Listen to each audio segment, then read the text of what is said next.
उपचुनाव को लेकर राष्ट्रीय लोकदल ने बुलाई बड़ी बैठक। चुनाव लड़ने के लिए बनाई ये खास रणनीति।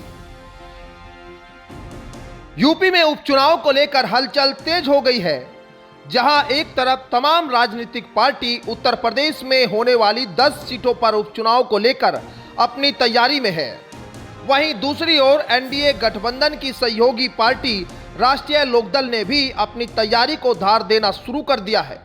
राष्ट्रीय लोकदल अब उत्तर प्रदेश की उन सभी सीटों पर बैठकें कर रही है जिन सीटों पर चुनाव होना है।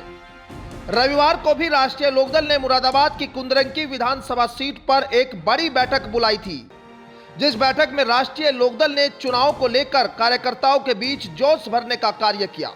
दरअसल राष्ट्रीय लोकदल इन दिनों अपने संगठन को बूथ स्तर पर मजबूत करने के लिए जी जान से जुटा हुआ है। राष्ट्रीय लोकदल के अध्यक्ष जयंत चौधरी के आदेश के बाद पार्टी ने सदस्यता अभियान की शुरुआत भी की हुई है और इसी अभियान के साथ साथ आने वाले दिनों में चुनाव को लेकर खास रणनीति भी तैयार की जा रही है।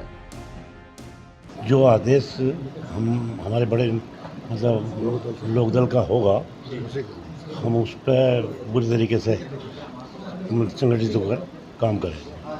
कुंदरकी में उपचुनाव होने वाला है, ऐसे में क्या जिम्मेदारी और क्या कहना चाहते हैं?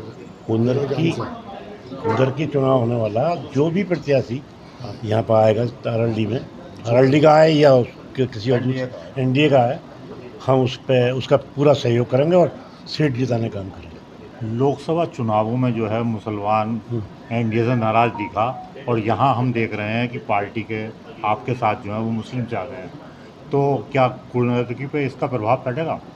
देखिए, कुंदरकी का अब जो चुनाव होगा उस वक्त तो दूसरा था, ये बिल्कुल नया चुनाव होगा इस समय का। तो नहीं, नाराजगी मुसलमानों की जो है उसकी तरफ मुसलमान हम बेजनौर जीते हैं, हम समझो के बूथे पे जीते हैं, आरएलडी ही जीता है। आरएलडी से कभी मुसलमान नाराज ना हुआ, नाराज नहीं है, लेकिन जो स्थिति इस वक्त बन के आई थी दिमाग में ये था कि ऐसी भर दी थी कि अब जो है गवर्नमेंट बन रही है, बन रही है, और वो इसलिए मुसलमान वन साइड चला गया। अगर उसे ज़रा भी डाउट होता तो वो हमारे साथ में रहता।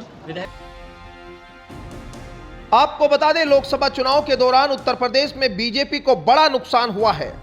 इसके बाद से सहयोगी दलों की सक्रियता और भी ज्यादा बढ़ गई है और यूपी के उपचुनाव को लेकर सबकी नजरें लगी हुई है। यूपी की 10 सीटों पर उपचुनाव होने हैं। लोकसभा चुनाव में सीटों के लिहाज से समाजवादी पार्टी के बाद दूसरे नंबर पर रही Bharatiya Janata party clean sweep करने का टारगेट लेकर चुनावी मैदान में उतरने की तैयारी में है, जिसको लेकर सहयोगी दल भी अपने संगठन को बूथ स्तर तक मजबूत करने में लगे हुए हैं। हालांकि अभी तक उपचुनाव में सीटों को लेकर सहयोगी दलों के बीच कोई बंटवारा नहीं हुआ है, लेकिन राष्ट्रीय लोकदल सभी 10 सीटों पर अपने संगठन को मजबूत कर चुनाव में अच्छा परिणाम की उम्मीद कर रही है। वहीं दूसरी ओर कुंदरंकी की सीट जो मुस्लिम बाहुल सीट मानी जाती है, इस सीट पर बीजेपी व रालोद के बीच कौन प्रत्याशी चुनावी मैदान में होगा, इसको लेकर भी अभी फैसला होना बाकी है। Bureau report, news 80 desk.